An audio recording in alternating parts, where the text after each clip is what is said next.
अस्सलाम वालेकुम नाजरीन, आपको आज की सबसे बड़ी और अहम ब्रेकिंग न्यूज से आगाह करते चलें। इस्लामाबाद में मौसम शदीद गर्म और खुश्क, ताहम बाद अज दोपहर आंधी और गरज चमक हो सकती है। इसके अलावा गिलगित बल्दिस्तान में चंद मकामात पर तेज हवाओं और गरज चमक के साथ हल्की बारिश का इम्कान है। महकमा मौसमियात के मुताबिक मुल्क के बेशतर मैदानी इलाकों और पंजाब के बेशतर मैदानी अजला में मौसम शदीद गर्म और खुश्क रहेगा।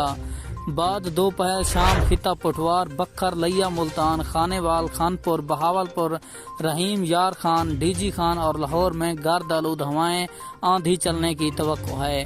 खैबर पख्तूनख्वा के बेशतर मैदानी अजला में मौसम शदीद गर्म और खुश्क, बाद आज दोपहर गर्द आलूद तेज हवाएं चलने का इम्कान है। जबकि आपको बताते चलें, कोहिस्तान, चित्राल, दीर, करम, सवात में तेज हवाओं और गरज चमक के साथ हल्की बारिश का इम्कान है। सिंध के बेशतर इलाकों में मौसम शदीद गर्म और खुश्क, जबकि बाद दोपहर गर्द आलूद तेज हवाएं चलने का इम्कान है।